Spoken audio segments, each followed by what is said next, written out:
In October of 1991, a backhoe operator working a lot at 290 Broadway in Lower Manhattan, 2 blocks north of City Hall, brought up a bucket of dirt from about 30 feet down and found bones in it.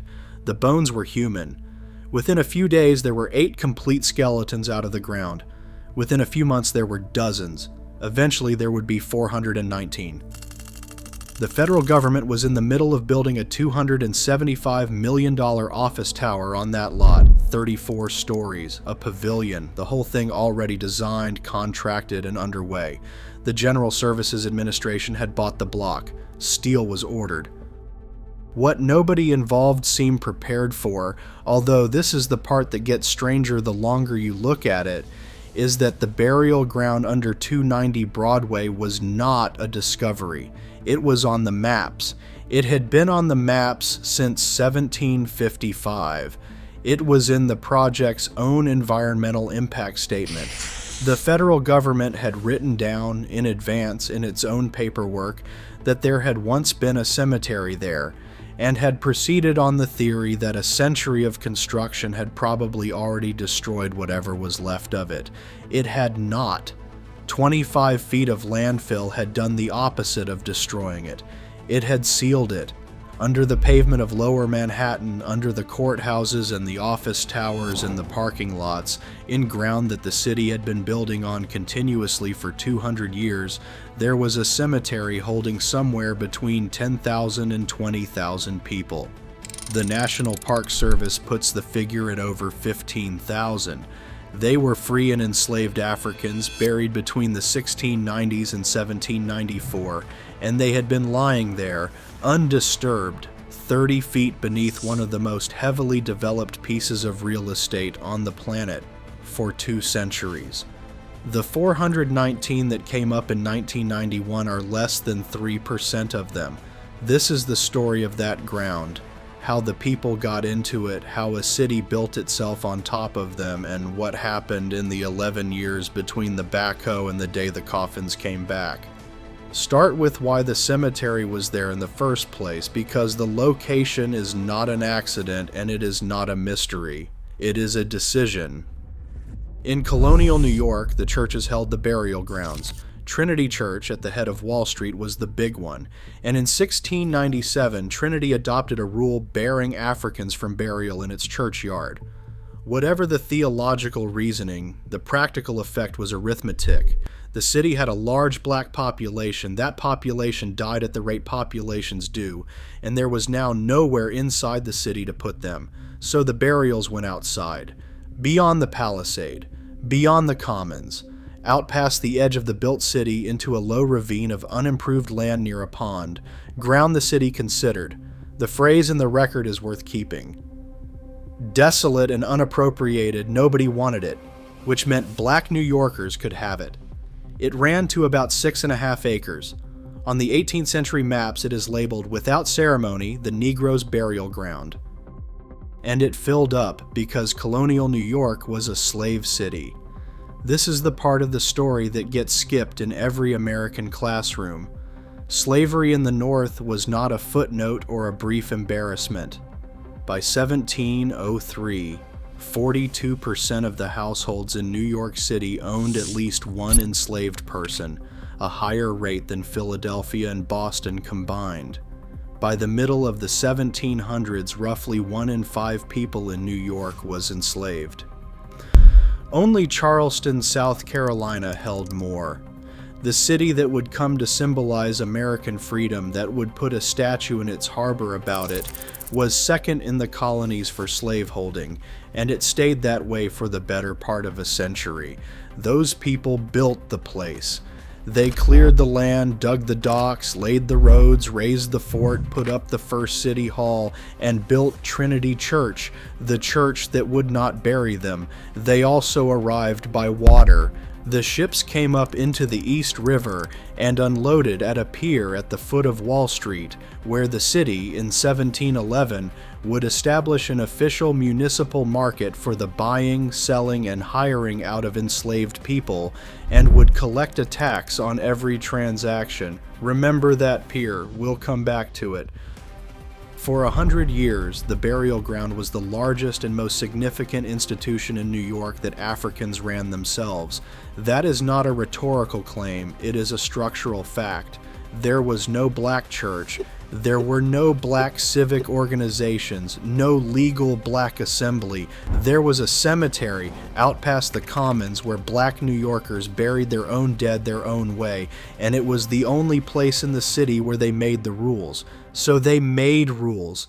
The bodies went into the ground with their heads to the west, which is a West African practice, oriented so the dead face the rising sun, or, in some traditions, so the spirit can find its way home across the water. They were wrapped in shrouds and pinned. Some were buried with beads. Some had teeth that had been filed into shapes done in Africa in childhood by people who had been born free and taken. One woman came up with a strand of beads around her waist. Coins were placed on eyes. Coffin nails were driven into patterns. The funerals were at night, because the days belonged to somebody else, and the city noticed. In 1722, the Common Council passed an ordinance requiring that black burials take place in daylight. In 1731, it went further and capped the number of mourners at any black funeral at 12. There is no ambiguity about why. A funeral was a gathering, and a gathering of enslaved people at night, outside the city walls, unsupervised, terrified colonial New York. The city had already had a slave revolt in 1712 and would convince itself of a vast conspiracy in 1741 and burn and hang people over it, so they legislated the funerals. 12 mourners. In the light, where they could be seen. That is how much of a threat the dead were.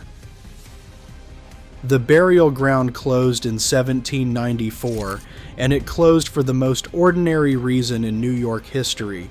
The city grew north, the land stopped being desolate and unappropriated, and it became worth something. They filled it. 20 to 25 feet of landfill went down over the ravine to level it out for construction. Streets went in. A pottery works operated on part of it. Tenements went up.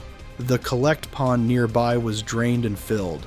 That whole district got rebuilt from the ground up repeatedly through the 19th century and into the 20th, and each new layer put another few feet between the city and the people underneath it. Nobody dug them up because nobody needed to go that deep. Foundations in the 19th century went down 8 or 10 feet. The graves were at 25 to 30. The landfill that erased the cemetery from the surface of the city is the same landfill that protected it perfectly for 200 years. A fact with an irony so heavy that the archaeologists who worked the site have remarked on it repeatedly and never quite known what to do with it. By the 20th century, the burial ground existed only on old maps, in the historical record, and in the specialist knowledge of a handful of people who study colonial New York. Everyone else walked over it. It is under Broadway. It is under Duane Street. It is under the courthouse district, under Foley Square, under a parking lot, under office buildings full of people eating lunch at their desks. Which brings us to 1991. The GSA needed a federal office building. It picked the block at 290 Broadway. And because it is a federal agency, it commissioned an environmental impact statement. And that statement did the thing environmental impact statements do. It noted the historical presence of a burial ground on the site, and concluded that the graves had in all likelihood already been obliterated by 2 centuries of construction. That conclusion was reasonable. It was also catastrophically wrong. The archaeological work began, as it does, as a formality ahead of the real excavation. In October, the first burials came up, 8 complete skeletons, 30 feet down, in the sealed layer under the landfill. And then the machine did what machines do. It kept going. Because here's the situation the GSA now found itself in. A $275 million project contracts signed, a schedule, and a legal requirement to mitigate the archaeological resource, which in practice meant excavate it and move it and keep building. So the digging continued. Through the winter of 1991 into 1992, in the cold on a construction timeline, remains came out of the ground at a rate the small archaeological contractor was never staffed to handle. There was no proper laboratory space. There was no refrigeration at first. Skeletons were coming up faster than anyone could process them, and the pressure on the site was not the pressure of scholarship, it was the pressure of a construction budget. Word got out. And then the thing happened that changes this story from an archaeological story into a different kind of story entirely. New York's black community found out that the federal government was excavating 15,000 of their ancestors out of the ground with a backhoe and a deadline. The response was immediate and it did not stop. There were protests at the site, there were prayer vigils, people standing on Broadway in the middle of the financial district, holding services over an active construction pit. There were letters, hearings, delegations, sustained public pressure for 2 straight years. Mayor David Dinkins convened a mayor's committee on the African burial ground to advise the city on what to do.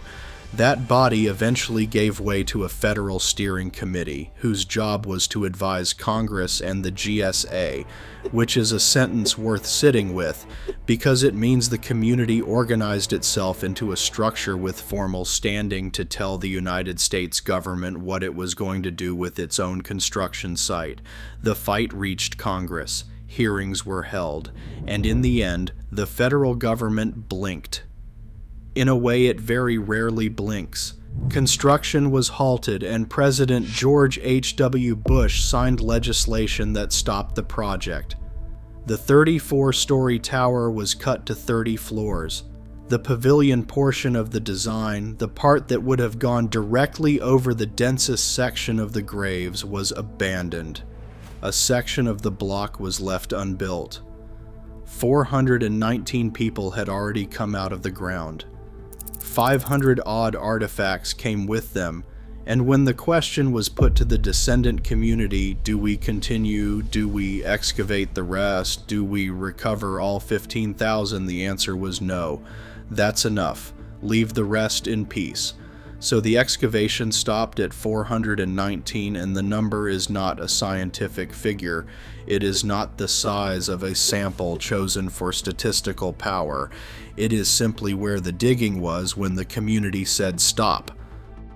The remains had been sitting at Lehman College in the Bronx. They were moved to Howard University in Washington, D.C., and put in the hands of a bioarchaeologist named Michael Blakey. Blakey did something with that project that is, in its own quiet way, as unusual as anything else in this story. He decided that the people the science was about got to direct the science. He called it a clientage model. The descendant community was, in his phrase, the ethical client, which meant they did not merely give permission and go away. They set the research questions. They told the scientists what they wanted to know, and the scientists went and found out. The team at Howard did not ask the questions that were interesting to physical anthropology in the 1990s. They asked, who were these people? Where did they come from? What was done to them, and what did they manage to hold on to? The study ran 12 years, from 1994 to 2006. It produced a database of more than 200,000 individual observations, genetics, morphology, age, sex, growth, muscle development, trauma, nutrition, disease. The 419 individuals from that pit became the largest skeletal sample of non-Native Americans who died before the 20th century that has ever been assembled. Everything the field now knows about the physical experience of being black in colonial North America runs through those bones. Nearly half of the skeletons were children under the age of 12, not a third, not a quarter. Nearly half of the people in that ground had not lived to be 12 years old. The adults' bones showed the signature of extreme physical labor, and the specific way they showed it is worth understanding because it is not subtle. When a muscle works beyond what the body can sustain, the point where it attaches to the bone tears, and the bone remodels around the injury, and it leaves a mark. The skeletons from the African burial ground carry those marks in patterns consistent with people who were used until their bodies came apart.